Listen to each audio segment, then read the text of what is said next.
Morning students. जैसा कि आपको हमने कल एक्सरसाइज 6.2 के कुछ प्रॉब्लम सॉल्व कराई थी, तो आज दूसरे टाइप्स की प्रॉब्लम है जो कि जिसमें आपको कोई भी फंक्शन दिया हुआ है और उसमें हमको जो है अंतराल ज्ञात करने हैं। अभी तक जो हमने प्रूव किया था हमको दिए हुए थे अंतराल, परंतु अब जो है अंतराल हमको ज्ञात करने हैं। तो जैसे कि ये क्वेश्चन है, क्वेश्चन नंबर 5 एक्सरसाइज नंबर 6.2 का f(x) इक्वल टू दिया हुआ है हमको 2x² minus 2x³ minus 3x² minus 36x plus 7। तो सबसे पहले हम जो है इसका अवकलन करेंगे। तो differentiate with respect to x, we get f(x) equal to 3 2 जा 6 x² 2 3 जा 6 x माइनस 36 7 कॉन्स्टेंट नंबर है, इसका 0 हो गया। तो वर्तमान और ह्रासमान मान ज्ञात करने के लिए जैसे आपको कंडीशन बताई गई थी, सबसे पहले f(x) इक्वल टू 0 रखते हैं।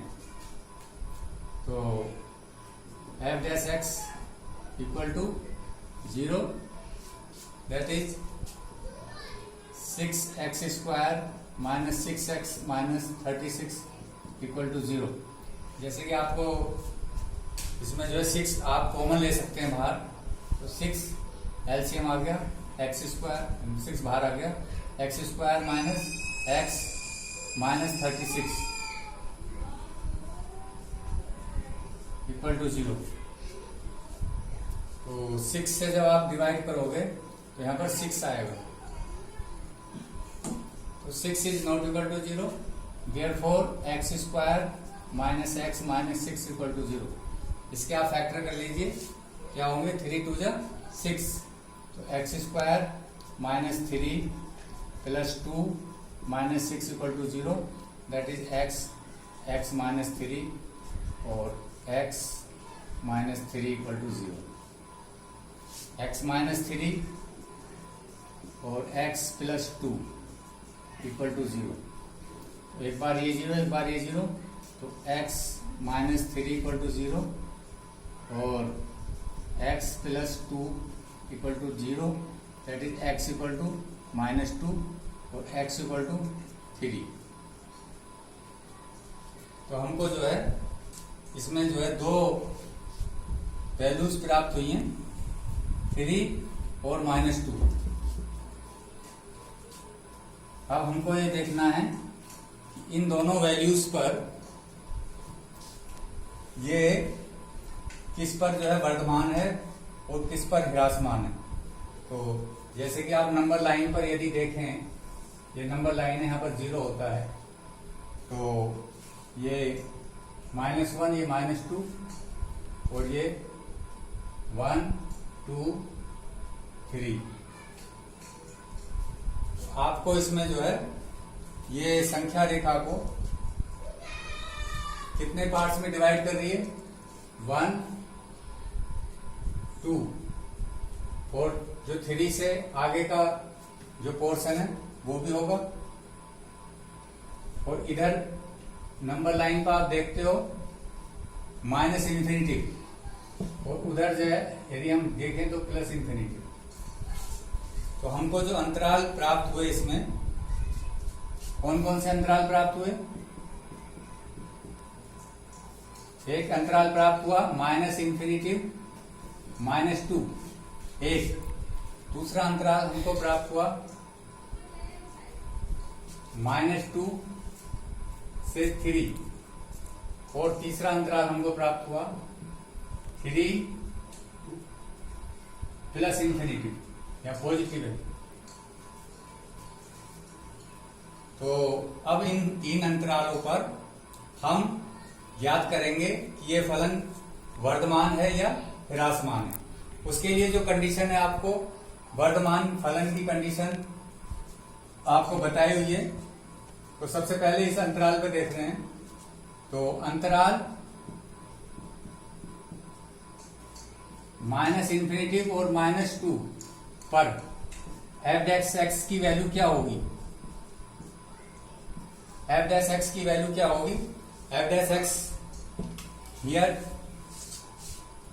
F dash x is 6 into, जब हमने इसके फैक्टर कर लिए थे x -3 और x +2, तो इस इंटरवल पर एफ डैश एक्स की वैल्यू क्या होगी? -2 -2 से, और इसके बीच में कोई नंबर आप ले सकते हैं। इधर आप नंबर जो है माइनस में बढ़ता हुआ है तो वो छोटी राशि होती है, तो आपने जैसे फॉर एग्जाम्पल क्या लिया यहाँ पर -3 ले लिया, तो -3 क्या हो गया? माइनस की आपको माइनस प्राप्त हुआ यहाँ पर, और -3 और +2 -3 +2 क्या हुआ? माइनस का 1 प्राप्त हुआ, -3 +2 माइनस का प्राप्त हुआ, तो माइनस माइनस क्या हो गया? प्लस हो गया, पॉजिटिव। यानी कि इस वाले अंतराल पर एफ डैश एक्स की वैल्यू क्या आ रही है आपकी? पॉजिटिव आ रही है। तो जब एफ डैश एक्स पॉजिटिव है, इसका मतलब F dash x is greater than 0। तो देयरफॉर इस अंतराल पर फलन कैसा हो गया? वर्धमान।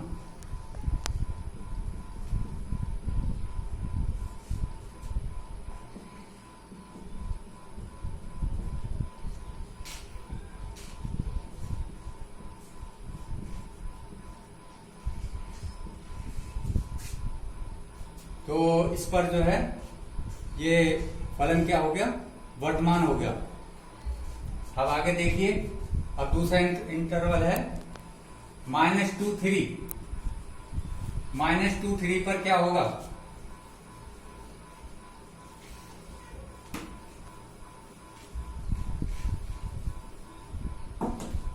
अंतराल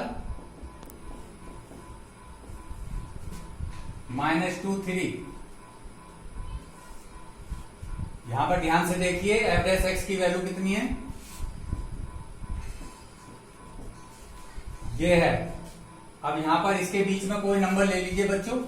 -2 3 के बीच में आप कुछ भी ले सकते हैं, आप 0 भी ले सकते हैं। आपने मानो है 0 ले ली, तो क्या हुआ? माइनस का साइन आ गया यहां पर, 0 -3 माइनस, इसको ध्यान से समझें, इसका माइनस आ गया, आपने 0 लिए, 0 +2, इसका पॉजिटिव आ गया। और भी कोई नंबर ले सकते हैं, जरूरी नहीं आप, मैंने 0 लिया आप भी 0 ले, आप 1 ले सकते हैं। आपने 1 लिया तो क्या आया? 1 -3, 1 -3 मतलब -2, और 1 +2 3, तो माइनस और प्लस, तो ओवरऑल क्या चिन्ह आएगा आपका? पॉजिटिव आएगा। Then the interval is -2, open interval है, -2 और 3 ओपन इंटरवल का मतलब उसके बीच में ही लेना है। क्लोज और ओपन इंटरवल आपको क्लियर समझाया गया था। तो F dash X equal to greater than, यहां पर माइनस प्लस, ये मिस्टेक हुई है लिखने में, यहां निगेटिव आएगा। तो एफ डैश एक्स निगेटिव का मतलब इज लेस देन 0, जो दूसरी कंडीशन आपको लिखवाई गई थी कल। तो देयरफॉर अंतराल -2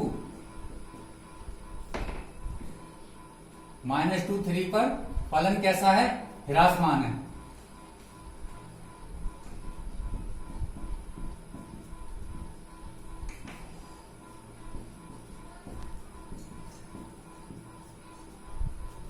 अब आपका तीसरा अंतराल बचता है 3 और इन्फिनिटी पर। अंतराल 3 और इन्फिनिटी, इस पर देखिए एफ डैश एक्स का साइन क्या आएगा? 3 से बड़ा नंबर ले लीजिए आप, 4 5 कुछ भी ले लीजिए, और उसको यहां पर पुटअप करिए। हमने 4 लिया है, 4 -3 1 आया, यानी कि पॉजिटिव साइन आया। 4 +2 6 आया, यानी पॉजिटिव साइन आया। कुछ भी ले लीजिए आप, तो ओवरऑल पॉजिटिव प्राप्त होता है। Therefore F dash x is greater than 0। Therefore 3 infinity पर फलन वर्धमान होगा। तो यहां पर जो क्वेश्चन था आपका फर्स्ट पार्ट वर्धमान का था, तो कौन कौन से अंतराल पर फलन वर्धमान है? हमें दो अंतराल प्राप्त हुए जिस पर फलन वर्धमान है। कौन कौन से? एक तो पहले वाला और एक ये लास्ट वाला। तो यहां पर आंसर लिख देंगे ए पार्ट का, इसलिए आंसर हो गया ए पार्ट का -∞ -2 एवं 3 ∞ पर फलन वर्धमान है। वो इंटरवल आपने ज्ञात कर लिए बच्चों। और बी पार्ट का आंसर क्या हो गया बच्चों? ये वाला अंतराल -2 3 पर फलन ह्रासमान है।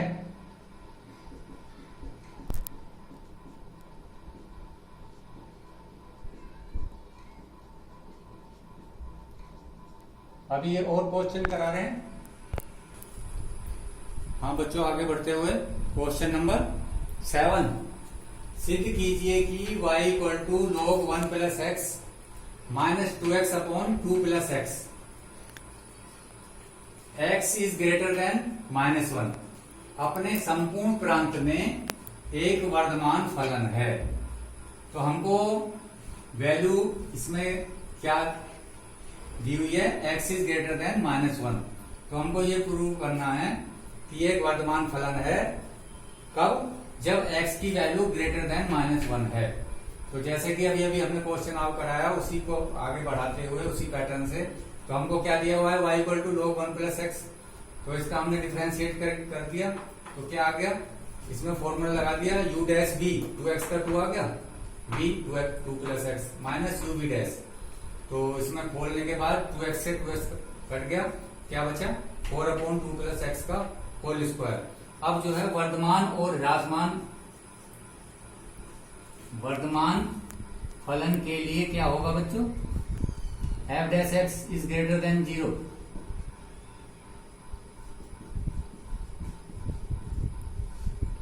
तो therefore 1 upon 1 plus x minus 4 upon 2 plus x whole square is greater than 0। तो इसको सोल्व कर लीजिए। एलसीएम क्या आ गया? 1 प्लस एक्स और 2 प्लस एक्स का whole square, 2 plus x whole square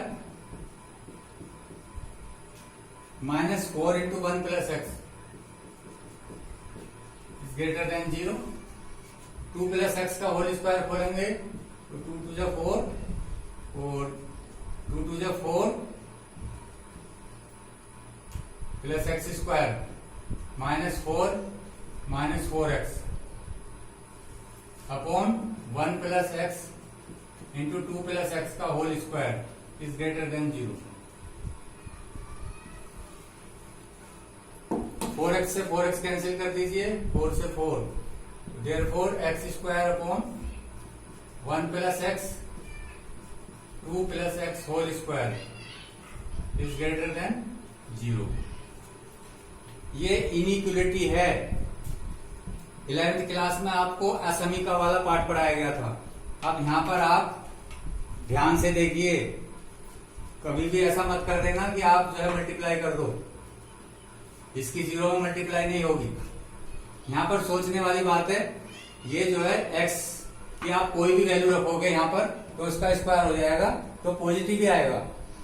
और यहां पर भी आप x की कोई भी वैल्यू रखोगे, आप चाहे माइनस रख लीजिए 2 - 1, तब भी ये पॉजिटिव आएगा, ये भी पॉजिटिव आएगा, ये भी पॉजिटिव आएगा किसी भी वैल्यू के लिए।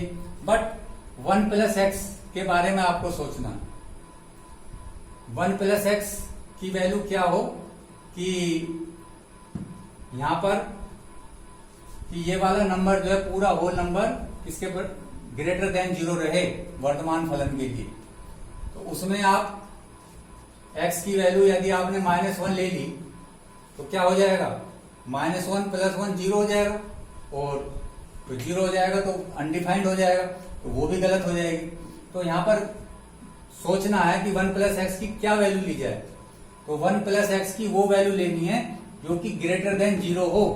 देयरफॉर वर्तमान फलन के लिए for f dash x greater than 0, for f dash x is greater than 0, therefore 1 plus x is greater than 0. अब आप उसे उधर ले जाओगे तो x की वैल्यू क्या होगी, x is greater than -1. यही आपको प्रूव करना था कि x is greater than -1 के लिए अपने संपूर्ण प्रांत में एक वर्तमान फलन है, अतः दिया गया फलन वर्तमान है. x is greater than 1 पर दिया गया फलन वर्तमान है. ये बहुत ही इंपॉर्टेंट क्वेश्चन है बच्चों बोर्ड के हिसाब से. थैंक्स.